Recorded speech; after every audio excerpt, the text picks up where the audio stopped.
All right, well, it is 1 o'clock, so on the assumption that this thing is working correctly,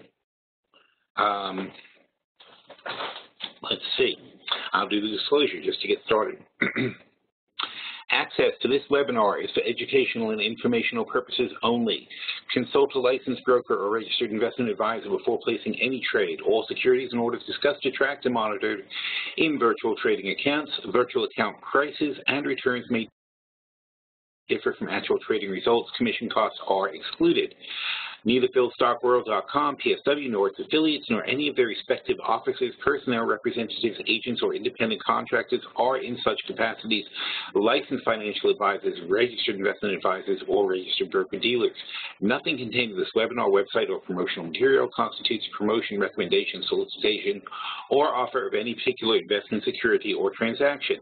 Trading options involves risk. Visit the OCC website, www.optionclearing.com, to read characteristics and risks of standardized options. PSW provides educational and training services that are meant to teach you the risks and potential rewards of trading options, and we are not a service that tells you what to trade. We are not implying or guaranteeing any profit. As always, somebody says, can't get to participant chat. What the heck does that even mean? As always, do not trade with money that you can't afford to lose. Past performance does not equal future results, and results discussed in this webinar are not typical and are only valid for the specific or identified date. Your results may vary. By accessing this webinar, you agree to hold the above harmless from any losses you may incur as a result of information discussed in the media identified above. By accessing this webinar, you agree to be placed on our mailing list and receive our newsletter. Rest assured, we take your privacy very seriously, and we will not distribute or sell your information to anyone. All right, there we go with that. Now, can anybody, this is very strange, can anybody hear me? And maybe you can hear me and you're typing yes in chat and they're just not showing up. I'm not sure yet. Oh, wait, that's interesting. All of a sudden I see stuff.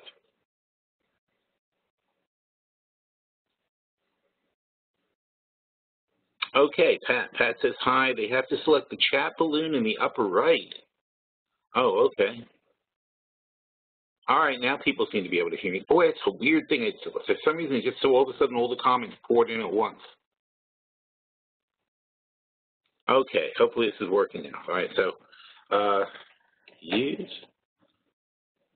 this box, please. Chat to all participants.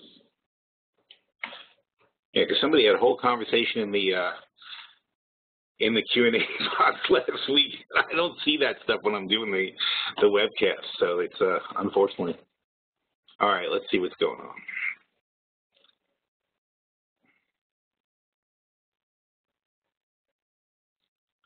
Okay, and let me get the screen start sharing. We'll be in good shape.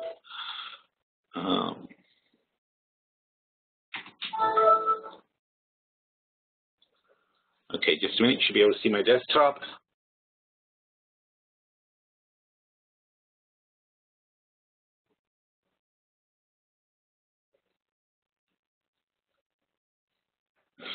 Okay, now I'm going to bring the chat window back up, and hopefully you guys can all see my screen, which at the moment.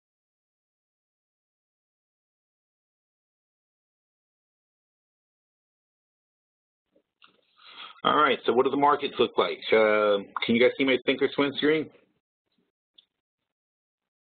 All right, hope so. No, it's gray. Seriously? Oh, all right, maybe it started out gray. Okay, great. So this has been crazy. Look, wow, look at Exxon.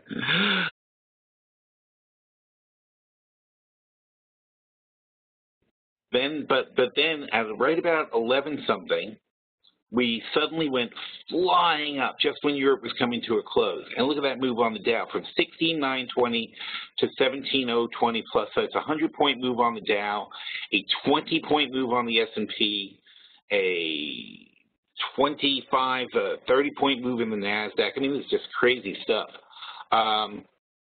The Russell was kind of the laggard. We talked about that, and it finally is moving. But again, let's go back and we'll take a look at those bounce lines that we were talking about. and the Nikkei shot up. It's still actually moving up. Even though the dollar dropped, the Nikkei went up. So the Nikkei doesn't believe that this is a real action, or wouldn't be happy about it.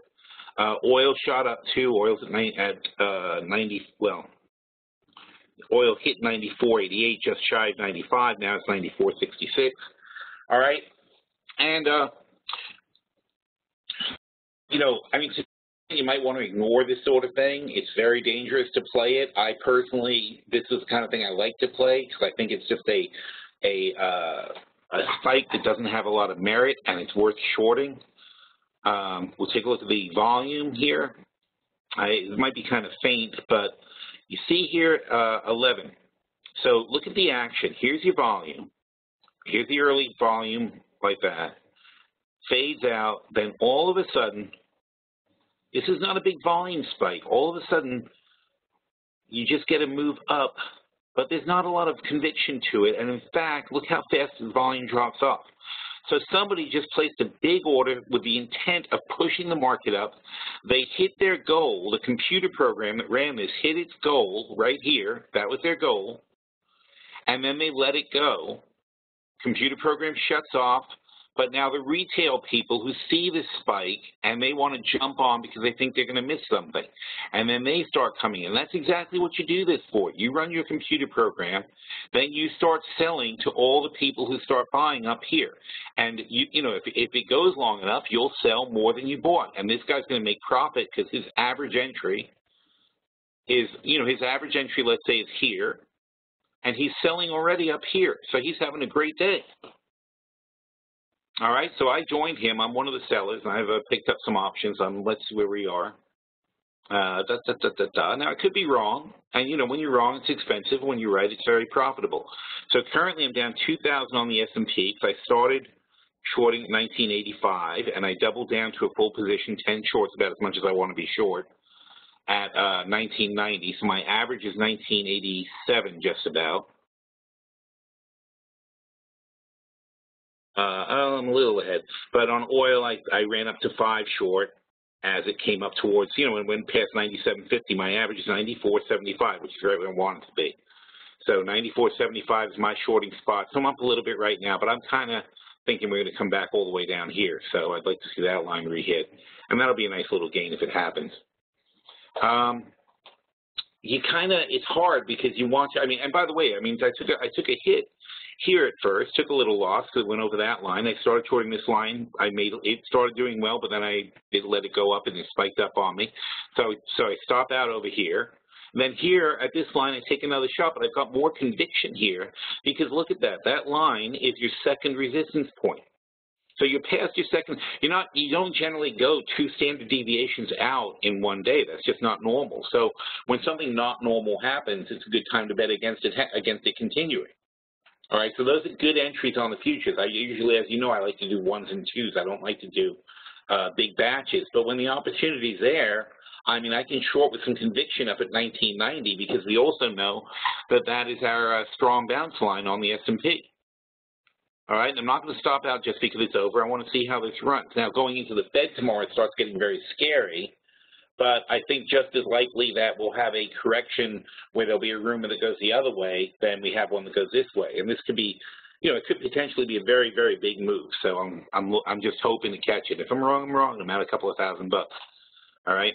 On oil, that one the Fed doesn't have much to do with it. But of course, if the Fed is easier than expected, oil prices could go up.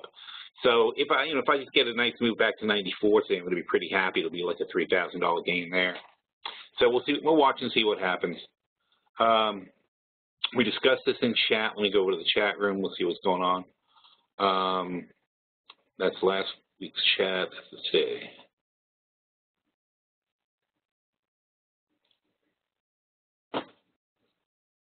So let's see.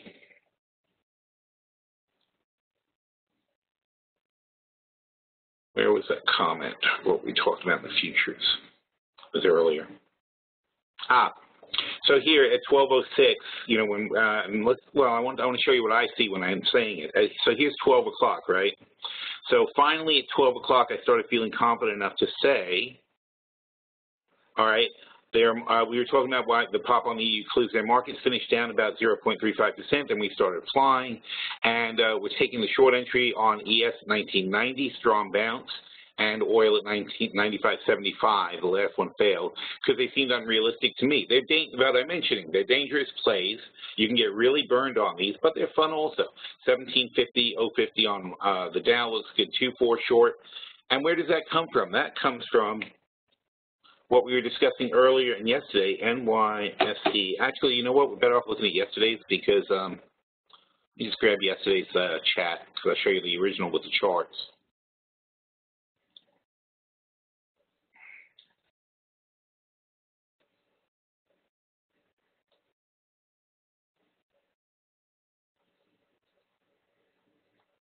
All right, find NYSE.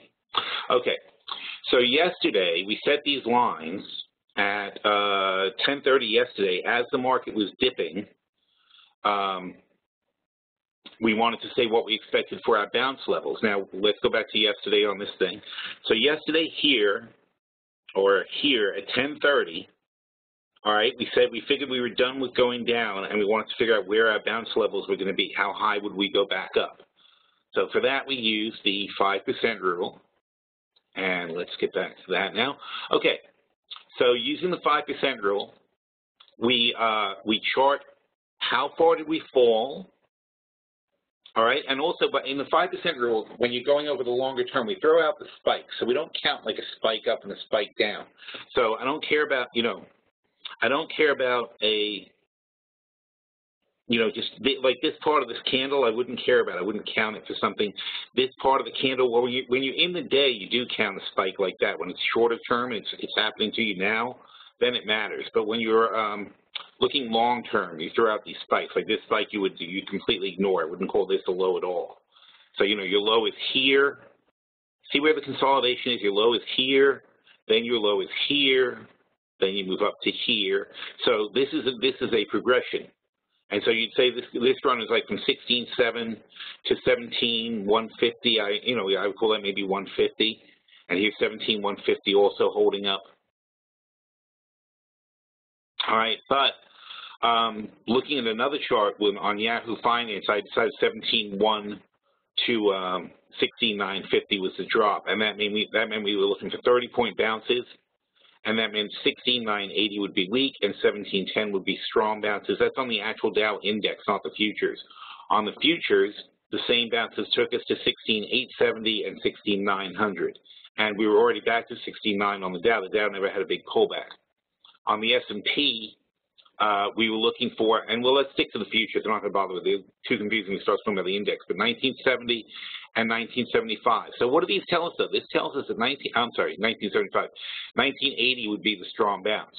All right, so what does this tell us? It tells us to go bullish. When we cross 1980, here's your strong bounce line. This is telling us to go bullish at 1980. That's what those signals mean. When you get over the strong bounce, something good is going to happen. All right, so I started a short. I should have actually flipped bullish here. I didn't. But you get up to 1990 at this point, and I'm sort of bearish. Obviously, I'm bearish on it.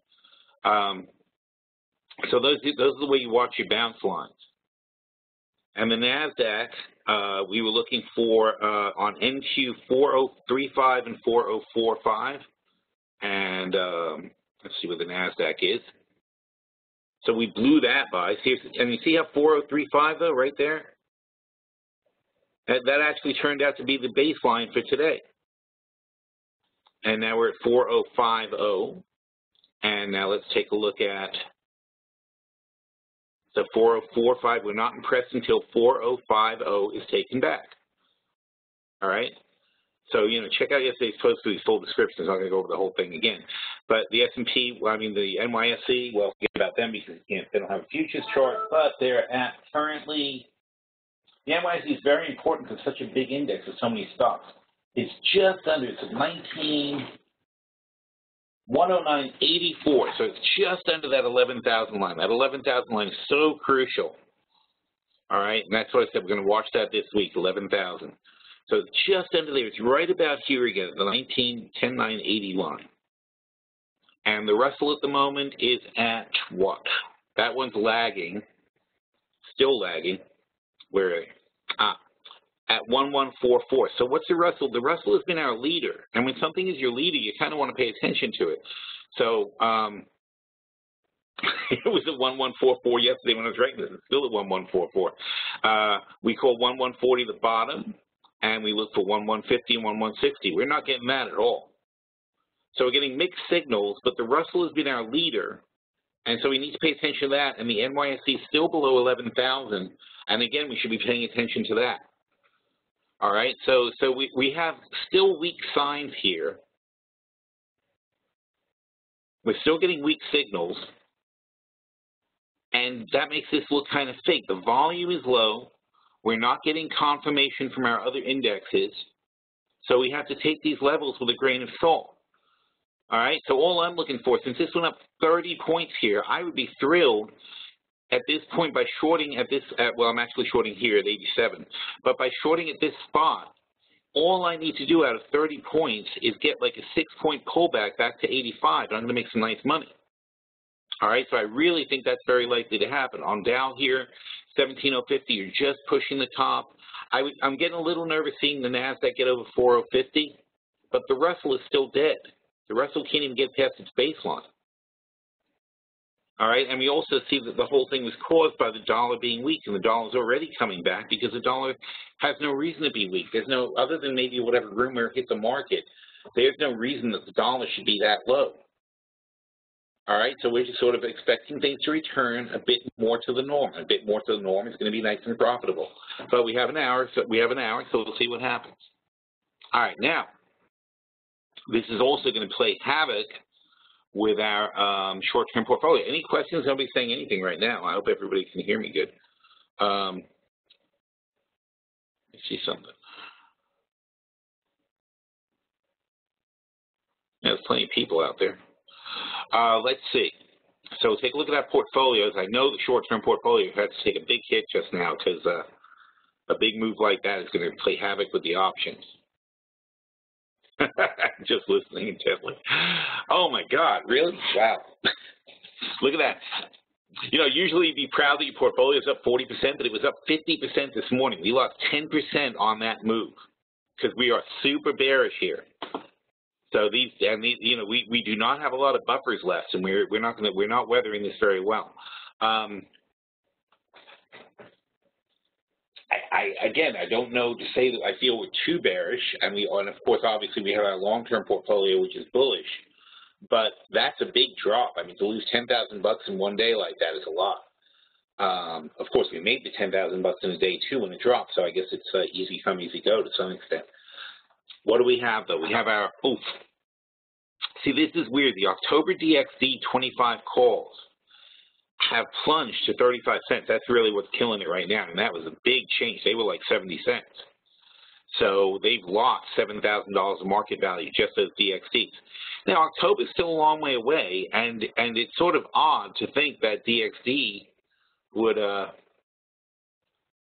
drop so quickly. Let's take a look at it. DXD. But that's what happens when you get a sharp move. You get kind of an overreaction in the ultras. So let's take a look at a 1-month chart, for example. So we were doing very well. We were nicely on track, and we were gaining value, and we even had a wonderful little spike yesterday. That's one of the reasons we gained to 50,000. Those things went up so fast. Here's a 5-day chart. So we had a really nice run, but now we just went off a cliff. You know, and that's a big deal. When your option is a 25 option, this is very bad, but we still have a long time until October. It's how many days? Trade DXD. And that's 30 days away. So we still have 30 days of protection out of this. And also, we're at the low end of the bid-ask. Of course, it's telling us 35 when the bid-ask is 45 and the last sale was 45. But, you know, it's a worst-case scenario at the moment. So what can you do? It's one of our primary hedges. It came very close to the point where we were supposed to take half off. We have a note on this one that, oh, we should have a note. Oh, half out at 85 if possible. Yeah, so we have a note on that to get half out of 85. We didn't quite hit 85. We hit 70. We didn't hit 85, unfortunately. Probably shouldn't have been greedy and taken the 70 off the table. But what can you do? Anyway, so it's all up to the Fed tomorrow. We're going to see what happens. We're going to ride this out. Now, of course, we've got a lot to protect because we're in oh, that's not coming out well. We have a lot to protect because we've got our long-term portfolio, and I'll show you that certainly is taking a hit.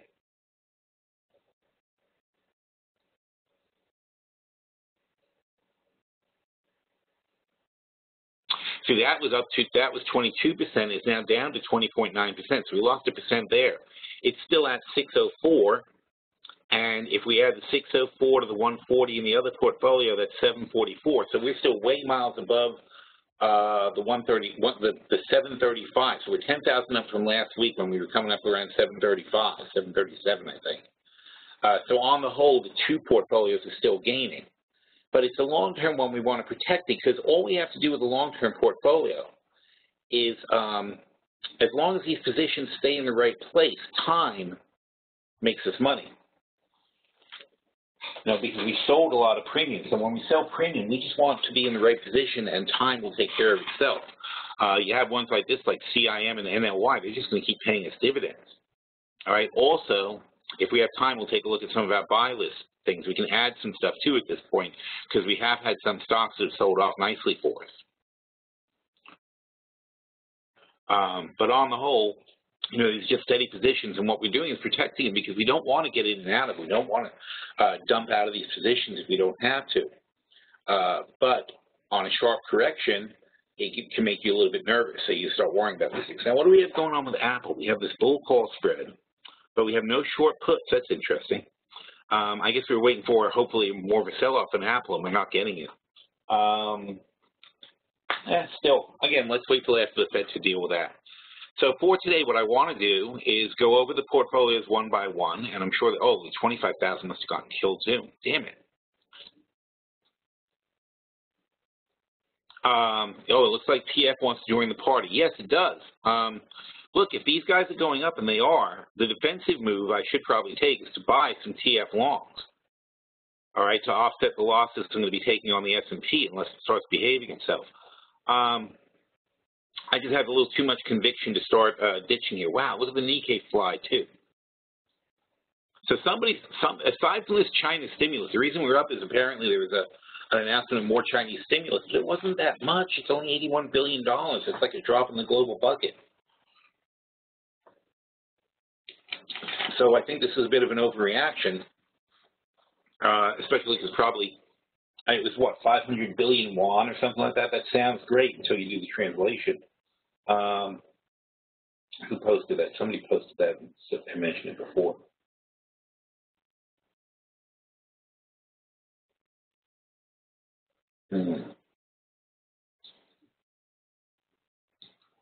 No, sorry, I don't see it. But somebody had posted that it was Chinese stimulus, and that made sense to me. So we have to see. But yeah, TF looks like it wants to join the party, but you have to just keep in mind that until it gets to 150, it's not really that impressive. I mean, look where we were yesterday. We were here before we collapsed. The NASDAQ is now over, though everybody's pushing over, so there's some momentum gathering steam here. I wouldn't want to write this off completely. But I'm not buying it, unfortunately. It's just the nature of the way it came in. It doesn't seem kosher, basically. So I'm going to wait. Having made my bed, I'm going to lie in it right now and watch and see what happens. Let's see, where were we? Oh, yeah. So $25,000 portfolio. Ah, that sucks. This thing was up to like 15%, and it just went crashing back down. And why? Well, look what we got. We have, yeah. Oh, I'll tell you who killed us. GMCR today jumped to $1.94. That's annoying. TQQ just went the wrong way. It was 2-something before, and now it's $1. So that just dropped $500 on us. XLE has bounced back now. It just jumped up $1.51. That's a huge move for us against us. XRT also jumped back. So all this stuff, this is very hinged as a negative on the Fed. Again, I don't, without knowing what the rumor is, I'm not looking to bail on this. I still think we're right. I mean, our premise was the Fed wouldn't do anything that was going to make the bulls happy, and that would take the air out of the bag and things would start dropping. TQQ, that was my fault, though. We should have taken the money and ran yesterday, and I don't know why we didn't. Or did I just forget to execute the trade? Because that was foolish, because yesterday we did take the NASDAQ shorts off the table, and I don't know why TQQ is still there. But there's nothing, there's water under the bridge now. It's either going to come back tomorrow or it's not. That's a damn shame, though. That was just stupid. It's the 86 puts. It's back over 86, and yesterday it was much higher.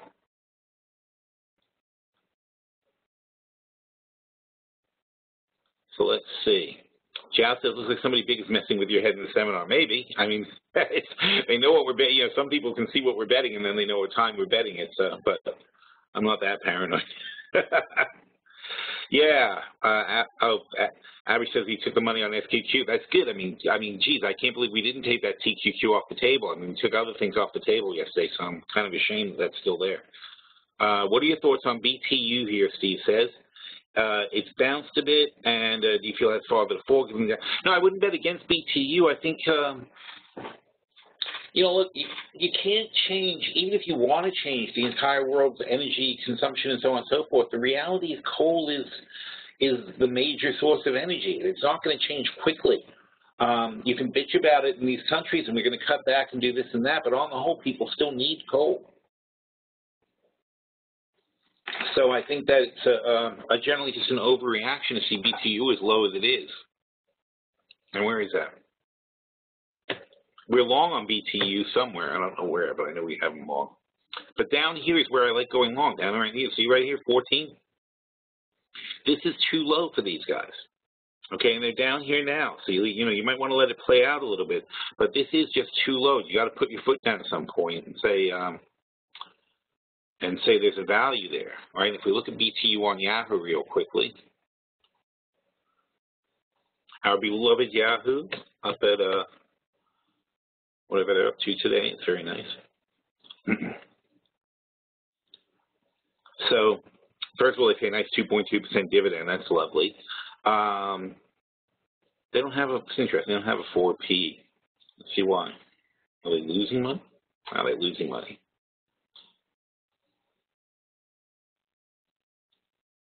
See, but they're coming out of that. They did some big they did something big here. They wrote off some crap, but here you go. They're kind of, you know, more or less break even. Don't forget that when when your net income is zero and you're paying out a dividend, that's fine if you're a shareholder. Generally, you don't mind that so much. Analyst estimates on them, not good. They're forecast to lose money this year and lose less money next year. So on the whole, nobody's got a lot of faith in these guys. And but still, there's the value of their coal. I mean, this is all these estimates are always based on the current price of coal. And if coal bounces back, BT's in the butterfly. That's right. So that was because we thought it would languish. So it was good for the butterfly portfolio.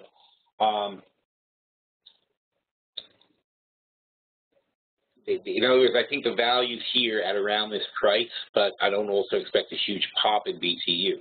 But the way I would play it, if I wanted to play the stock, is to sell some puts. So if you look down the road, BTU, because the dividend's 2.2%, it's not that big a deal. You can sell. It's at 14. You can sell the $13 puts for $1.50, $1.60, and collect 10% off of that. More than 10% off that. And you're obviously commitment. See, keep in mind when you're committing, you sell these, and let's say we get $1.60 for that. So you sell it. You're looking at that buying power. Your buying power effect is $1,100. So you're using $1,100 of margin to collect $1,600. That's a very efficient way. And if you don't mind saying, well, if BTU comes down, and of course, the net on that is 13 minus $1.60 is 1240, 1140. So what you're saying is I'm willing to buy BTU if it comes down to 1140. If not, I'll keep $1,600. It's a great thing to do when you have some free margin. But I certainly would not bet against them. I wouldn't bet on them going down because there's plenty of reasons for them to go higher. Especially when you look at China being the fulcrum of this thing. If China starts with a big stimulus and comes up with another program, they don't give a crap about how much they're polluting. They're going to stimulate the economy, and they use a lot of coal when they generate their power. Let's take a look now. So let's get back to the portfolios. I don't have too long today, I have to tell you, because I got a meeting later, so I want to make sure I get through this stuff. So what's September? TQQ is September, and that's just criminal. That's just me. I did not pay attention. I forgot we had that yesterday. I'm very mad at myself. It was the $86 puts.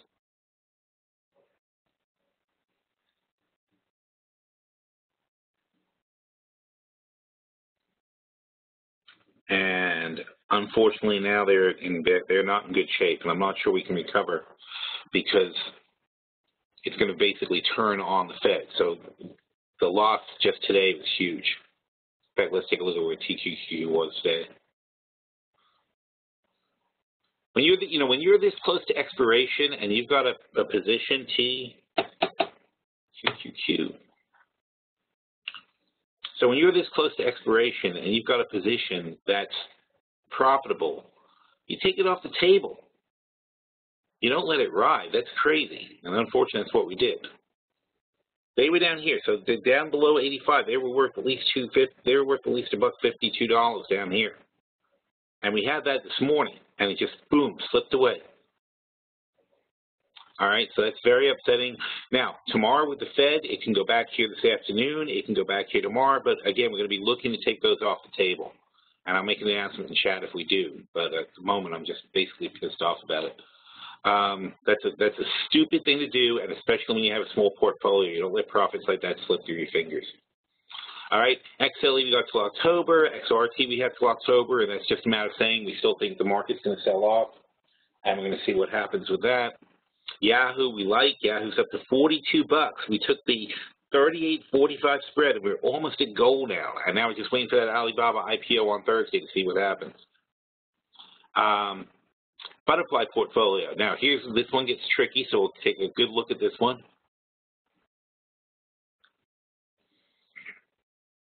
The aforementioned BTU. Our target price was 15. Wait a second.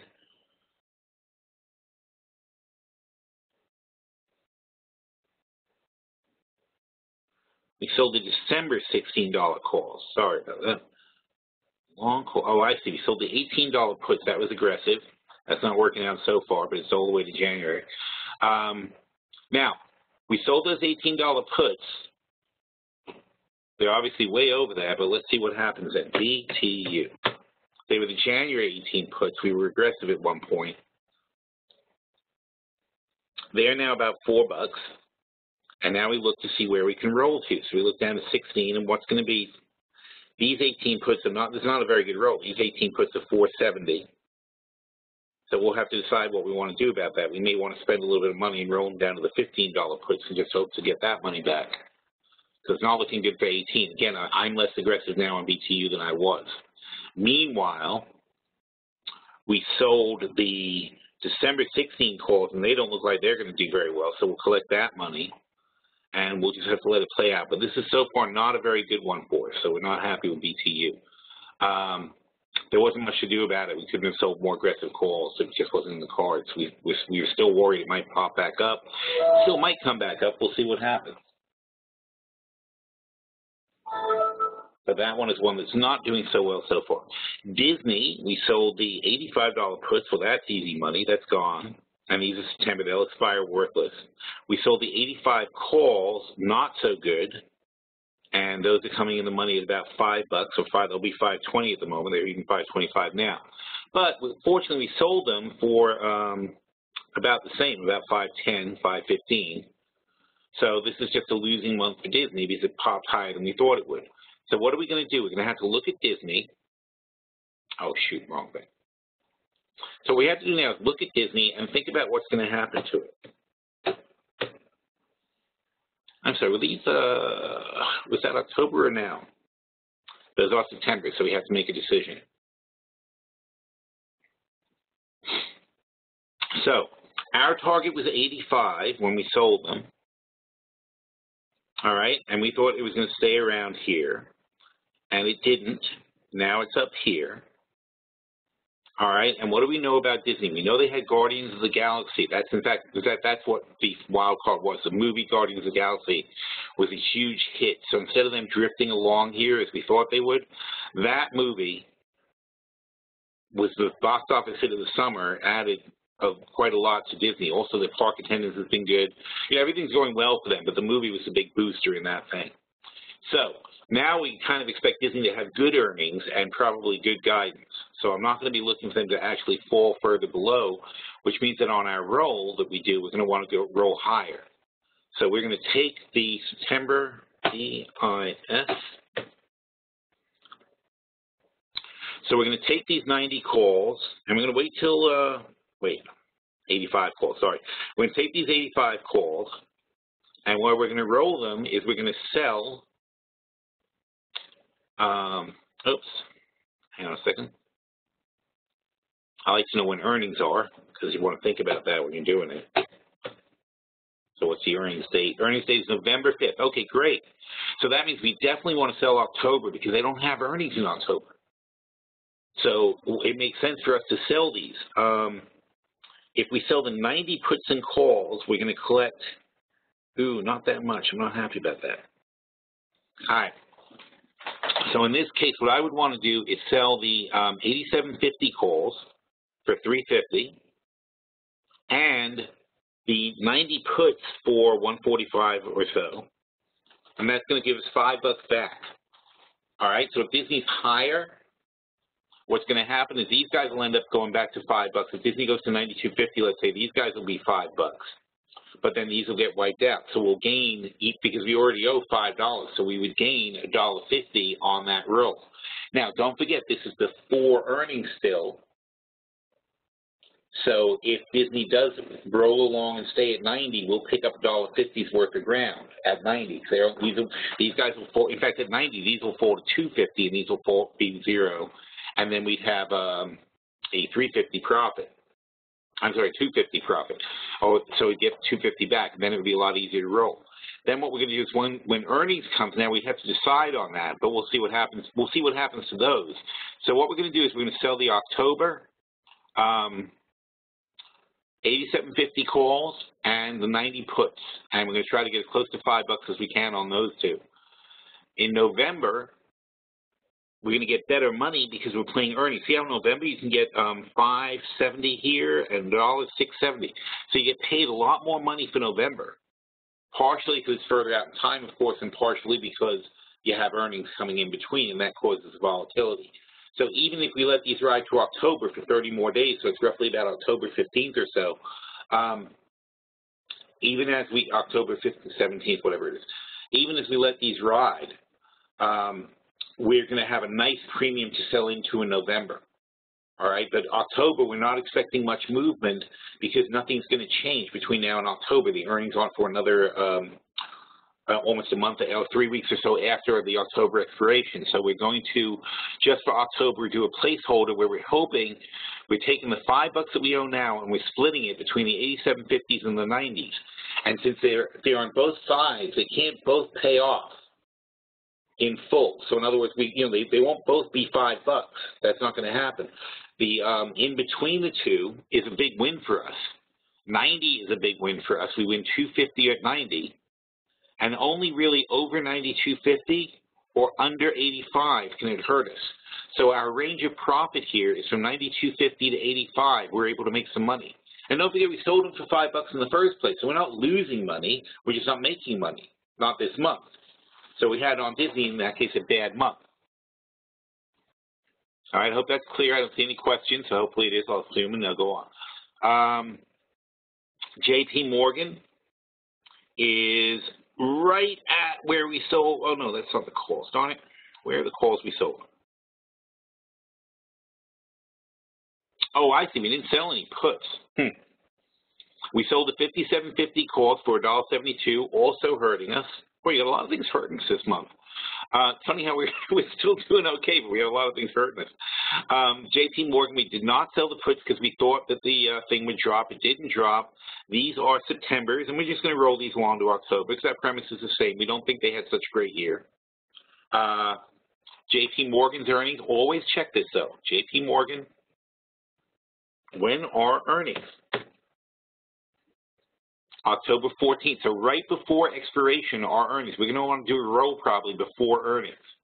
For now, we'll take advantage. Now, that means that I can tell you without even looking that if I go to JP Morgan, those options are going to be pretty expensive because they're going to have a lot of volatility built into them in October. So we sold the 5750 calls, and we'd like to roll them a little bit higher, but let's see what it is. So we sold the September 5750s. They are currently 265-ish.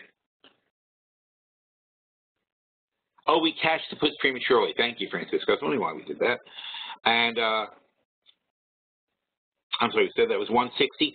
So it would cost us 50 cents to roll to the October 60s.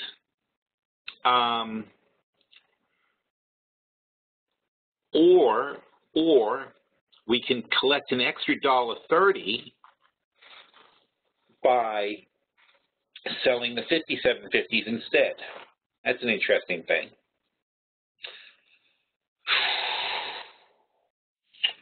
I think this kind of plays out the same way Disney does. I think I would rather sell the 5750s and collect $1.30 than sell the $60 puts in case we're wrong. You always have to assume you could be wrong. Let's sell the $60 puts for $1.40 because now we're collecting $2.70. In other words, instead of paying 50 cents to roll here, we're going to collect $1.30 more here and $1.40 more here. It's $2.70. So we're going to collect $2.70 more. It's $2.60, not $1.60. Oh, thank you. All right. Well, that's either way though. So either way, we don't want to pay for that roll. So we're going to collect 30 cents here or 35 cents here. We're going to collect $1.40 here. So now we're collecting $1.75, and we're in the same position. If it goes higher, we're better off because we can only owe $2.50 at this spot. If it goes lower, we're going to be better off because this guy gets wiped out, and unless it goes below 5750, we're going to be in good shape. Now, if it does take a dip ahead of earnings past below 5750, I would be inclined to probably roll them both and widen the strikes. So in other words, these ones for $1.40 can be rolled down to the 5750s here, and these guys at, well, if it's dipping, it wouldn't matter. But I mean, if these guys had to be rolled, they can be rolled along to, at the cost of $1, we could roll them up to the 60s. So either way, if it goes wrong on us, we can take advantage of it and widen the spread to January. I'm sorry, that's November. That's not even January. So we can widen the spread and buy ourselves a little bit more of a room to work around the expiration. Because I don't know if I want to ride into earnings on JP Morgan with such a tight range. And let's see, what's Mike saying? It's like Yellen's playing the stock market herself. She does have the highest equity exposure in the portfolio of the Fed chairman, right? Yeah, I mean, look, the Fed, obviously the Fed's job, as far as they seem to act, is to boost the stock market.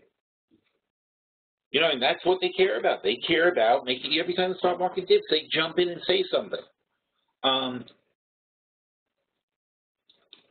It's crazy because, as I was saying the other day, we were always on radio doing that. That's why. I know I feel like I was doing it in the chat, but I wasn't. We were talking about this on a radio show the other day.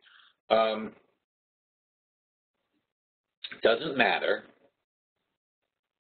to corporations whether the economy is doing well. All they care about is their profits. And unfortunately, what the Fed has done with the zero interest rate sort of things, they've created another way for companies to make profits that have nothing to do with selling stuff and has nothing to do with employing people who make things and sell things. It's all accounting tricks. They buy back their own stock. They merge with another company. They lay off people here. They refinance their loans. This is how companies make money now. They can make billions doing that. Why should they mess around hiring people? There's no point. You know, it's not, you know, when you're a huge corporation with access to capital through the Fed discount windows and you can borrow practically nothing, then the idea of going out there and trying to sell more light brights is pointless, right? If you're Mattel, it's like, if you're the president of Mattel and you've got $5 billion in the bank, and you can borrow another $10 billion. And if you buy this small toy company for $2 billion, another toy company for $1 billion, you can add 50% to your revenues over the next 2 years. Then why would you bother caring about what the new Barbie line is going to be doing? That thing's going to make $100 million bucks. That's chicken feed. So these policies refocus the CEOs of these companies and turn them into money managers. You're basically turning CEOs into hedge fund managers. Anybody who's got a large company and has the ability to tap the equity markets and tap the financial markets and the loan markets and the bond markets is going to do that because they make much more money doing that than they can running their company. It's completely insane. And the thing about the financial industry is the financial industry doesn't need a lot of people to run. So you're turning corporations into financial instruments. And, of course, Wall Street loves that because they get a cut of everything. But the people who doesn't get a cut of it is people. You're cutting people out of the equation.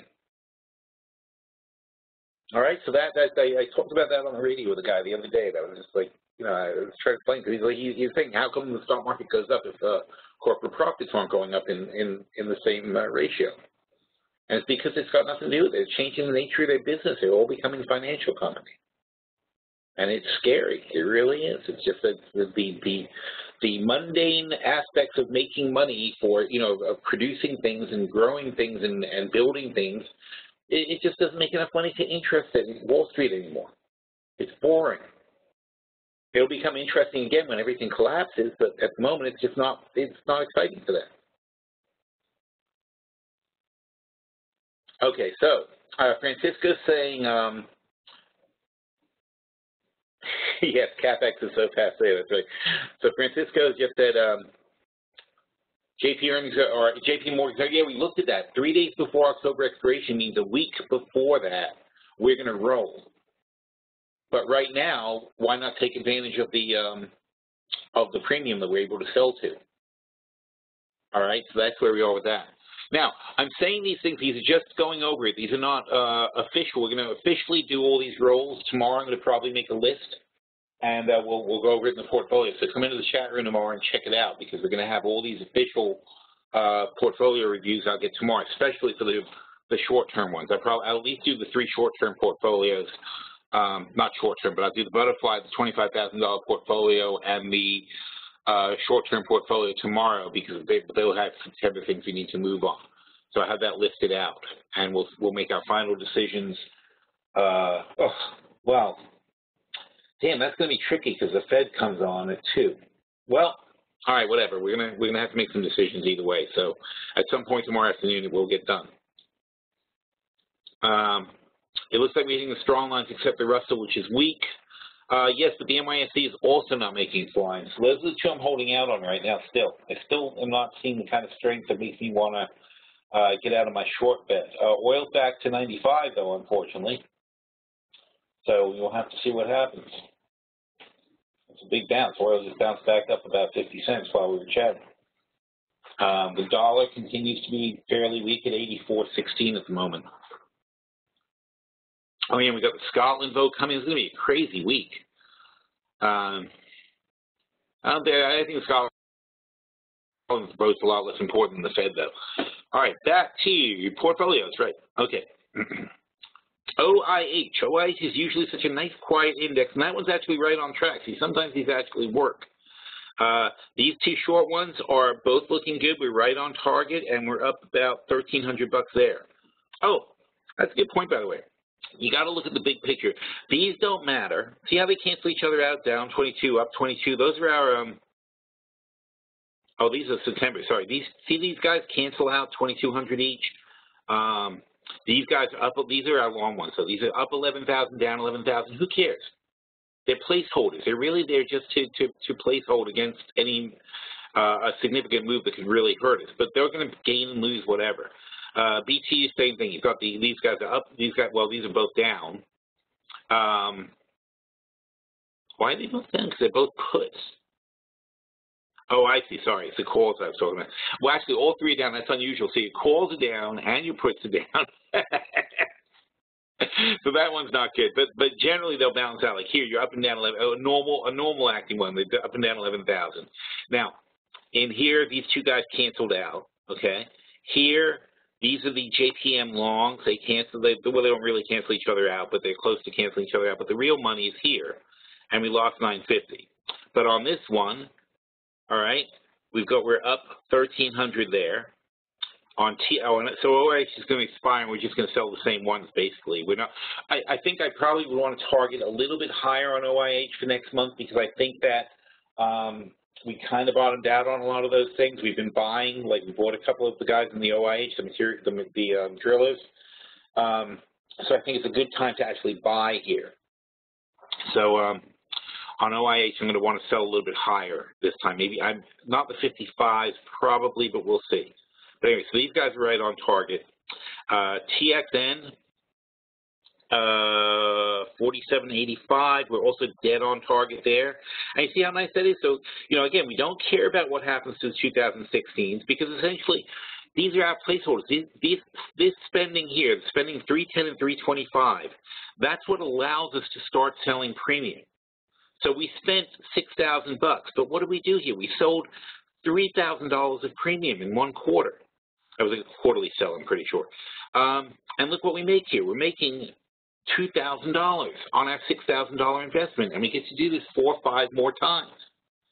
All right, that's why these plays work, because you're selling so much more premium than you bought. All right, so these guys are on target, and we're also just going to go and roll and sell. Oh, I'm sorry, these are October, so we're still letting these ride at the moment. They're right on target, so there's no reason not to. So they've still got another $1,000, $1,400 to give us if all goes well. Walmart, and again, don't care what happens here, and here we're up $500. And it's funny because as you can see, this is not going well. We've got a few of these that have not worked out for us, but we're still doing well for the month. It's still fine. That's what the beauty of this portfolio is. Up, down, it doesn't really matter because we're selling so much more premium than we bought. All we have to do is let time do its work for us.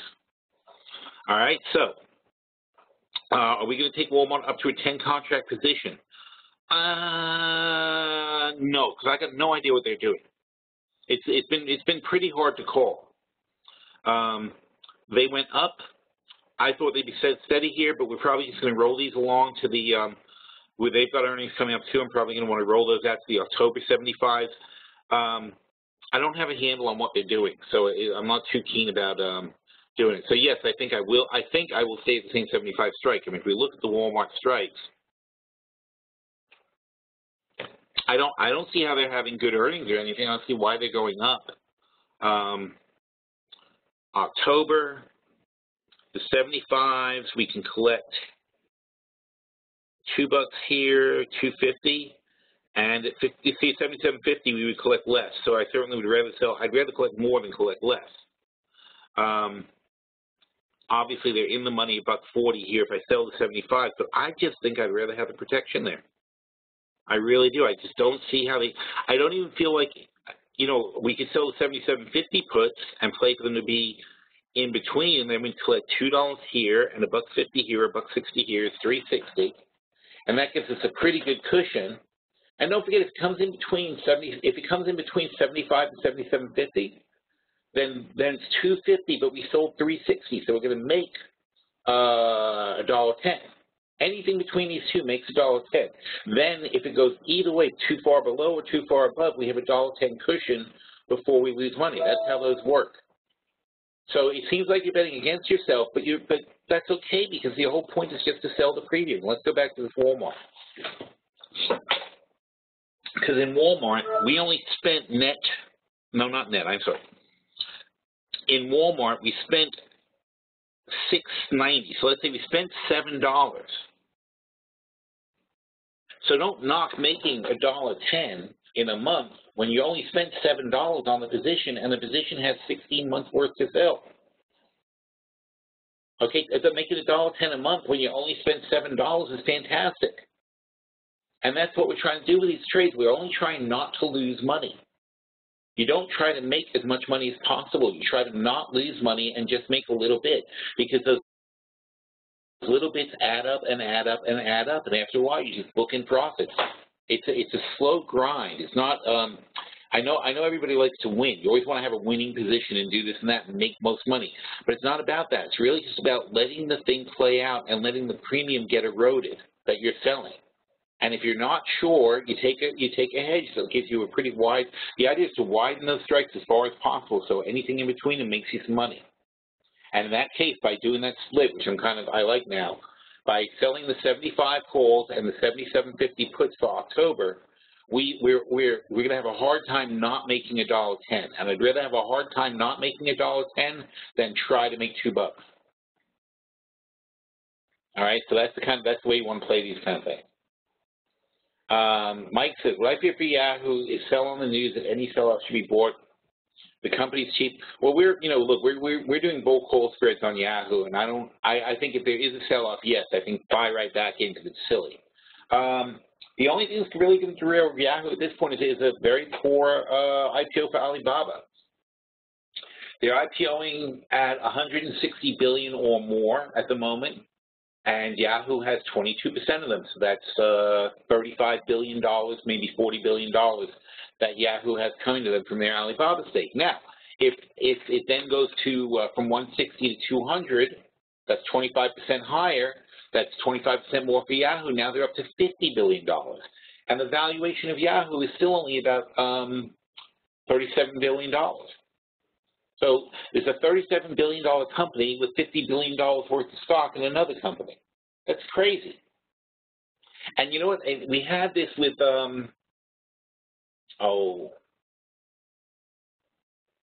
SunPower. I forgot the story now. But SunPower came out of another company, and it was the same thing. The other company owned SunPower. I forgot what the original company was, but we played it the same way, with the same logic. It was just so stupid because the amount of money that they had in SunPower was more than the value of the company that spun it out.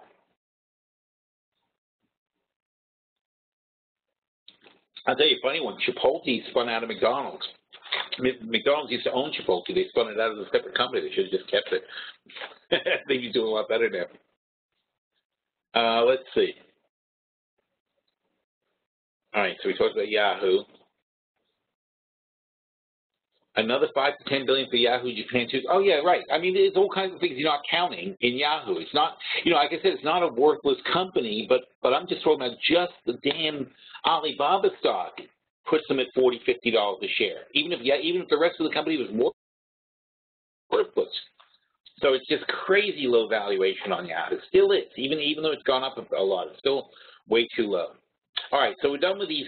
So none of these roles are terrible, and nothing's in big trouble. That's the key to this thing. So we have one out about butterflies.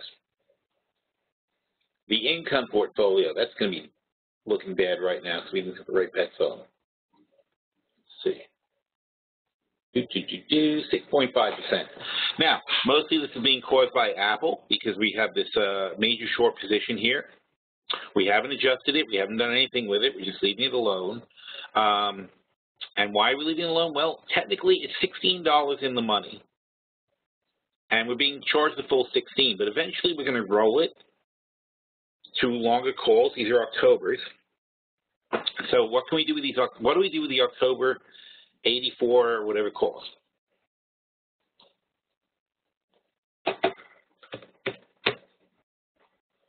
All right, so we're half covered with these. That means we can roll them to 2 times something else if we want. But we sold them. Also, keep this in mind. We sold them for $9. So we're only down $7. It's not like we're down $16. We sold them for $9. So we have several choices here. And what you want to do is look along. Let's just, for argument's sake, look at January. And so what we'd want to do is roll them to perhaps something that's going to start getting us our $9 back. So we could roll them to here, the 93.50s, and just collect our loss back. So the $9 we lost, we were going to roll that and forget about the money that we originally collected. So essentially it just becomes a buffer for our longs. And don't forget, we still have the long. So as long as, if this thing expires and these things are still $9, if it's $9 over 93.50 would be 103.50. And what's our long position? Our long position goes to 107. So if Apple's at 103.50 come January, we're going to be actually kind of happy because this position is going to make more money. And this position is 70 of the, I'm just going to round it off. I mean, it's 70 of a $20-something spread. Currently, it's only valued at 10. So we have the potential here to get $70,000 more if this thing expires at 107. So we don't really care if we lose $5,000 or let's say 5 times 35, $15,000. We're not going to be caring if we lose $5 on this one ultimately, and it comes out to a $15,000 loss if we're on track for our $70,000 gain. On the other hand, selling $35,000, currently these things are worth $32,000. So selling, that doesn't make sense. No, 57. They're currently 57, but if we knock it down, if we only sell the loss, if we roll it into a small position, then even if we only have 35,000, at least that's 35,000 of downside protection to the 70,000 that we already have. In other words, these are worth 10, so these are currently worth $70,000 to us. And you can see here from the net too. So these are worth $70,000 to us.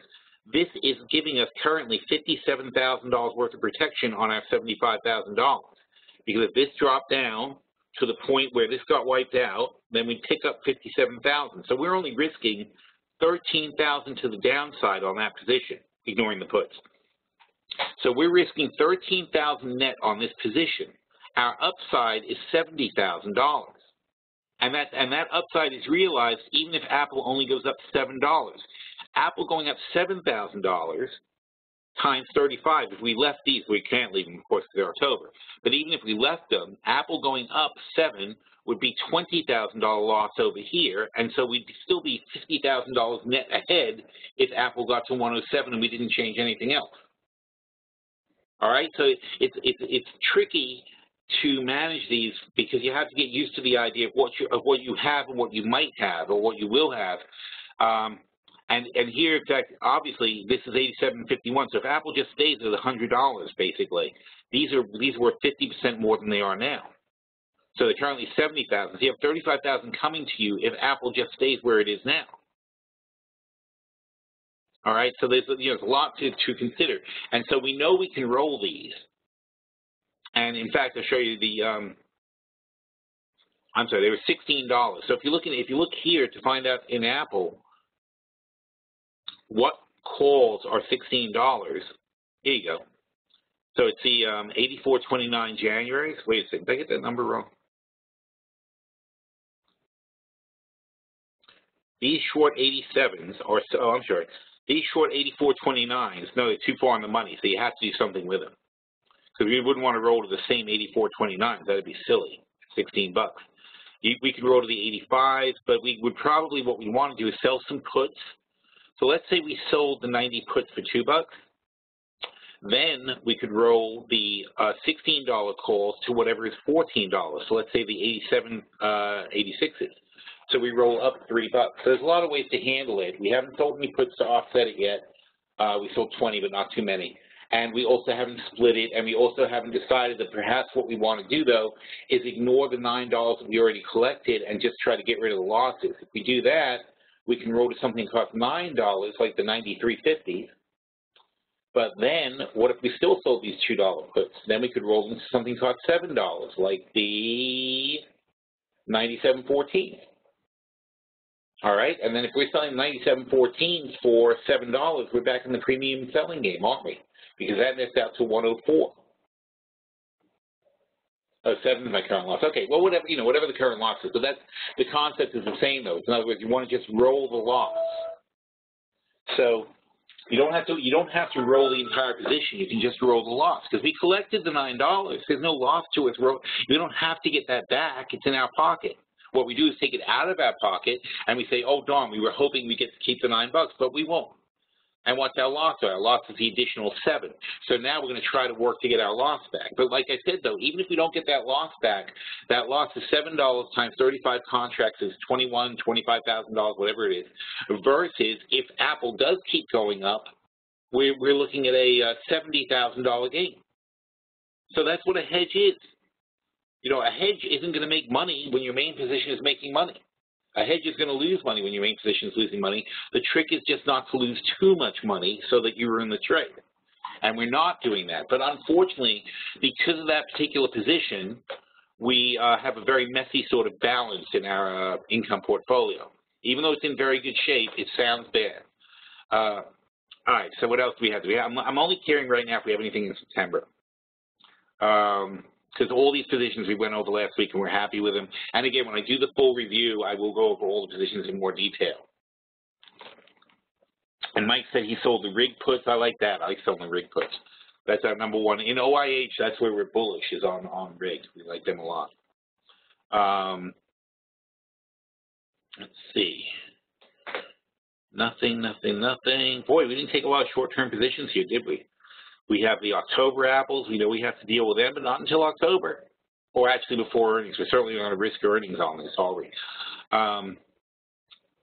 So before Apple earnings, we'll have to take an action there. January. Holy cow. Well, we have nothing to do. There's nothing here in the income portfolio to do, so I like that because we can move along. It's already 2 o'clock. That leaves I know there's nothing in the long-term portfolio, so that leaves the short-term portfolio.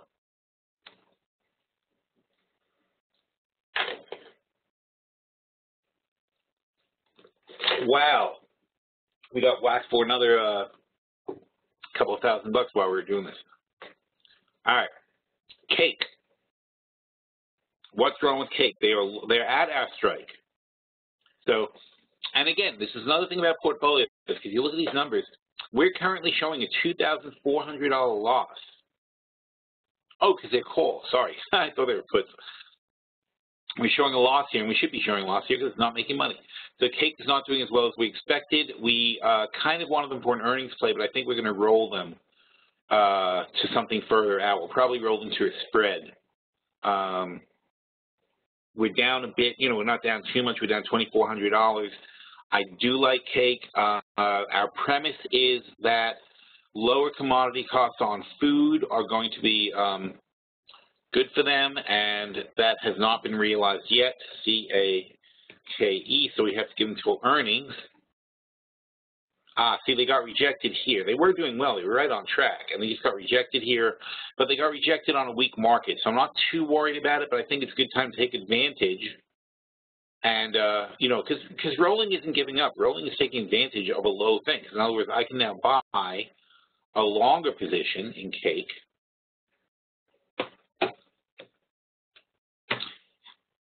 You know, we should just think of when they should tell us when the earnings are. If they know when the earnings are, they should post them up here. That would be so useful. So we take our October, or whatever the hell they were, 45s, and they're about $1.20 if we want to sell them. And we turn this into a more aggressive position. And I don't think we need more than January. I think our premise is bullish and correct. So we look at there at 45 now. We could pick up the. Well, here's the thing. We have $1.20 already. I don't know if I want to, you know, why should we be so aggressive? We can pick up these guys for $3.75, let's say, or $3.70. The 43s, they're already in the money. And we can sell the 47s for $1.30. So that's going to be $3.70 minus $1.30 is $2.40. All right, so we can do that. We do these at $2.40. And then perhaps we could also sell these puts. That's going to be pretty aggressive, but we sell these puts for $1.20, and we knock it down to $1.20 for the 43s, which is exactly how much we're collecting on our thing, and then we still have $2.80s worth of upside.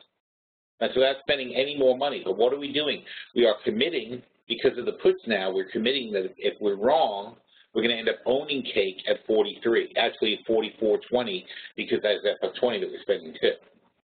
All right, so I think that might be something we're going to want to do. I'll have to take a closer look at that tomorrow. But just generally, so the idea is I'd rather have something that's in the money because I don't know how much they're going to go up. But I really do believe they're going to have a nice quarter. I really do. Maybe we should even look at April. The only thing is that the problem is the market, because if the market it does turn down, nothing's going to save it. Cake, that's what really happened to Cake anyway. They went down with the market. You know, there's nothing wrong with them. The market just crashed, and they went down with it because nobody has any particular reason to say, oh no, let's not sell Cake. You know, if it's in your basket, you're going to sell it. All right, let's see if there's any questions here. Rig. What do you mean by splitting? Splitting means just taking the option you have, the amount, whatever the amount is that you've got that you want to take care of, and then splitting it into two other positions. So in other words, instead of just having a call, you take that money and split it into a put and a call. That's what I mean by splitting. Oh, natural gas, darn it. Thanks, Steve. Yeah, we do want to bet on natural gas long term. I'm sorry, really, I thought we had time for that now. I got to finish looking at the short-term portfolio first, then we can talk about that. So there's natural gas, Netflix.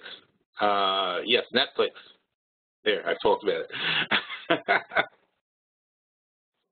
All right, well, you can't count on that Russian thing being a big thing for natural gas. So where were we? Portfolio. All right. So we only got to one position. DXD, that was our, as I said, that's our big hedging position. Unfortunately, it went the wrong way on us. Very annoying. And where are we at the moment?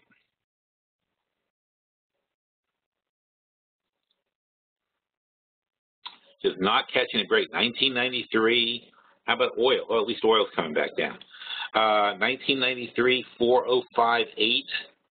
1146, 15935. It was huge. Honestly, I still think they're all shorts. I really could not possibly bring myself to give up on these because I think they're all ridiculous. Gasoline shot up here. Natural gas shot back up to close to 4. So natural gas isn't a good buy today anyway. I want to see how it goes into next week. And gasoline here shot up. Oh, well, gasoline, true thing. And Apple's hanging out at 100. Now, SQQQ, that one is October. Wait, no, that's January, so we're not worried about them. But again, we really, you know, if we would have taken some profit off the table and not been so greedy with these guys, we could have done well. We were up $14,000, $13,000 more this morning than we are now. You know, that's annoying. All right, so I mean, you know, when you make a certain, that's, and we talked about that last week too. If you have a portfolio and it's up 50%, even if it's a hedging portfolio, you still got to say, gosh, 50% is a lot. Maybe we should cash this thing out and let it reset. Because you know, making 50% is a lot of money, and it's not usually going to stick, and it didn't stick in this case. All right, so GMCR, they went totally the wrong way today. Also, another one that burned us. Gosh. Really getting hammered here. XLE popped up $1.67. XRT popped up $1. I'm sorry, these are September, so these are dead. All right, so these we're going to have to kill. I still want to wait for the Fed, but these we're going to have to kill, of course. XLE, I still have faith in. RIG is actually starting to work for us. That's January. Yahoo is the split, which we're waiting for the Alibaba IPO. XRT in October, I still have faith in that. XRT is at 89, and we've got a 93.88 spread. So that's actually in very good shape right now, even as they pop back up. We were 100% in the money this morning. ARO is actually going pretty good for us. Not nothing fantastic, but they didn't crash, and they're hanging out here, and that's actually made us $2,000 already on this spread. We'd like to see them do better, but we're going to have to wait for earnings to see what happens. But as long as they're over 3, these puts will expire worthless, and the rest of the spread's going to be in great shape. Because the net cost of the spread was we spent $4,000. We have a $5,000 credit. So anything over $3 for ARO is a $5,000 profit in the end. Currently, we have a $2,000 profit. That's why I love to take spreads like that. That's why we did 100 of them, in fact. It's such a good deal. It's like, well, what's our worst-case scenario? Our worst-case scenario is we own ARO for net 250. That was our worst case scenario. Anything over $3, we win $5,000 bucks. And anything over 350, we start getting the bonus money from the bull call spread. That's a fantastic play.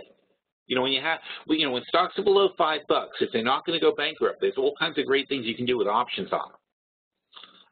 Baidu, here we go. Baidu's coming back. So Baidu yesterday was hurting us, and we actually discussed what are we going to do about this put. We sold this put for 12, and it's already back to 680. Yesterday, I think it was like 17 or something crazy. So yesterday we were losing money on that put. Today we're making money. I still am comfortable with that target. I think that was the right target. So we're just going to see what happens. And whatever happens on Friday, we're going to roll this put out to the next month. So currently, if you look at 680 on the September 220s on Baidu,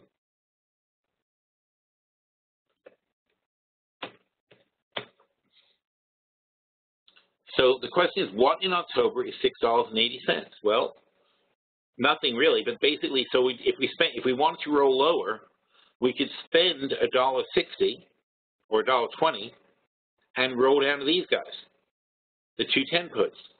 So we could roll the puts $10 lower, and we're still protected by this bear put spread, because our real opinion is Baidu will stay below 185 into March. That's what our main play is. But in the meanwhile, we're selling short puts to make money.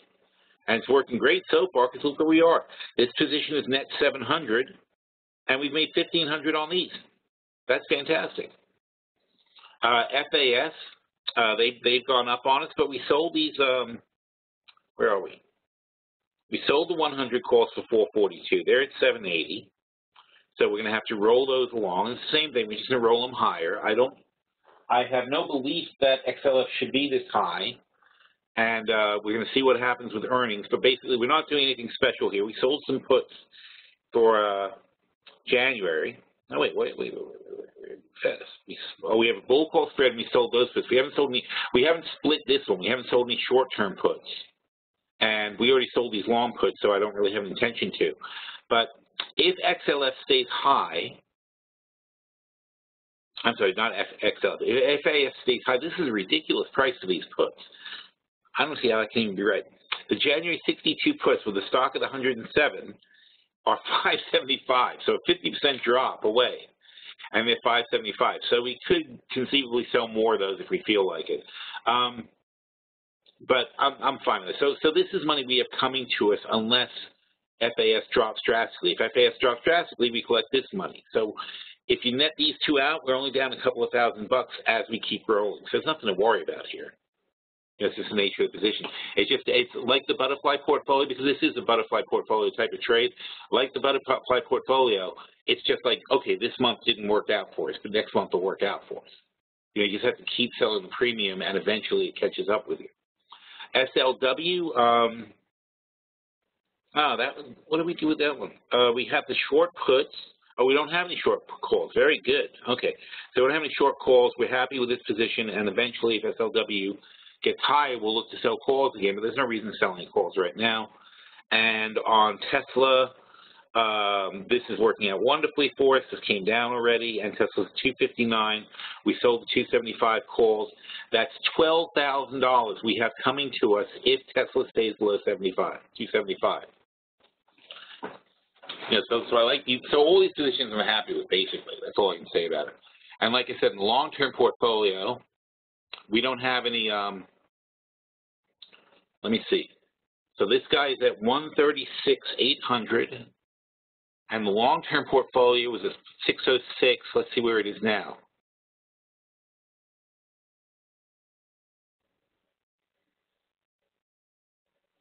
Up 21%, gained a little bit. So now it's at 605. Oh, no, it didn't gain. 605. So 605 and 136 or 137 on the other one is 741. And 735 is where we decided we would consider this a problem. Okay, we were at the high that we had now, and you always have to pay attention to that too. Our new high that we hit was 750. All right, so 750,000 between the long and short-term portfolio is our new high. That now we're down to, we still have a stop at 735. The stop means we've got the wrong mix. Doesn't mean we're getting out or cashing it in. It means that the stop means we have the wrong mix. So far, we've been doing very well and playing it above 735. And in fact, we started out at 725. We were watching the mix. I think we started at 715. Then we raised it to 725, and then we raised it to 735. We haven't raised it to 745 yet because we only spent like 1 day above it. You know, but once we spend a couple of days above it, then we start getting greedy and saying, okay, well, this mix has been good to us up to this point. So the mix we have now has been good to us up to 735,000, and that's a combined 20% gain for the year. And frankly, if we can't figure out a better mix at that point, we are better off cashing out and keeping the 20% that we made overall, and then starting from scratch. But I'm sure we'll be able to adjust the mix. I'm just saying that 735 is where we'll start to be concerned. But below 735, above 735, essentially the positions are well balanced. And you can see that because, you know, we only maxed out at 749. Now we're down to 730. I forgot that. Now we're down to 741, so we lost $9,000. But $9,000 out of $750,000 worth of positions isn't bad, and you can see this crazy moves the market is making. So we're riding out a storm, and coming into the Fed, the fact that this portfolio is holding on very nicely no matter which way the market goes gives us a little bit of comfort, right? You know, when you got $750,000 on the line, you want to feel comfortable going into a meeting like this where you don't know what the hell is going to happen, that you're not going to get blown out one way or another. Whatever does happen, then we can adjust. So let's get the facts first. All right, so that's it. I have to stop now because I do have an appointment later and I can't mess around today. I hope we got to everybody's questions. I'm sorry, damn it. We wanted to talk about natural gas. So let me just say something about natural gas. Our bullish premise on natural gas is A, it's wintertime. That's always a good reason. B, it's hurricane season, also a good reason, because hurricanes can knock out a lot of natural gas production and create a shortage. We don't have a lot of storage built up right now. We're a little bit lower than we usually are for storage. Oh, and then C or D or whatever I'm up to, the overall premise for being long on natural gas, and the reason that we have less natural gas in storage than we usually do this time of year is because of liquefied natural gas. And it's not because of demand, it has nothing to do with demand. The entire reason liquefied natural gas is a gigantic scam. And it's a scam because what they're doing is they're getting investors to invest in these projects that will never make any actual money. But it doesn't matter if the projects themselves make money. What matters is if somebody's going to pay the natural gas companies and the shippers and whoever, it doesn't matter who they pay, but they're going to pay to build these facilities that cost billions of dollars. And the job of the facility is to store and compress natural gas. So since you can compress natural gas and store like 100 times more gas in liquefied form than you could in a gaseous form, what they're able to do is take 2 to 3 years worth of production of natural gas and compress it and stick it into storage bin. And that does nothing to help anybody. It doesn't create demand. It doesn't help the flow of natural gas. It does a little bit because you can take gas from one place to another more easily. But that's not what they want to do because natural gas is a local thing, and there are no shortages of it anywhere in the world. There's no particular places where there's no natural gas and they need it. China's got their own natural gas. Europe's got their own natural gas. They get a lot from Russia because Russia has easier access to natural gas, and Europe doesn't like to do fracking and things like that. But it's not the lack of having it. It's just a matter of they don't want to start drilling up their land. And Russia's happy to drill up their land. They've got plenty of extra land. So they buy Russian natural gas. If Russia cuts them off, there'd be a problem. And if there were LNG, this argument is correct, if there was LNG around, then it would be easy to, Russia wouldn't have that threat to hang over anybody's head. But that's not going to help the price of natural gas. It's going to drive it down over time. When you've got plenty of LNG sitting around, it's not going to improve the price of natural gas, is it? So what's going to happen, though, is because they're taking all this gas and compressing it and sticking it in the ground, they're creating this artificial demand for natural gas, and that's going to go on for a long, long time. So in a 2 to 3 year betting range, I would bet natural gas drift up towards the $5 range, $5 again. And if there's a storm or if any kind of supply disruption or anything happens, it'll shoot up fast. So we want to play something like UNG, which is a natural gas ETF. We want to play Chesapeake, the drillers, people who profit from high natural gas prices. That's what we want to play. Do not play LNG plays. They are a scam. They're only being used, the money that you put into LNG is only the way the gas industry, the people who have control of the actual natural gas, are trying to trick people into putting their gas into storage.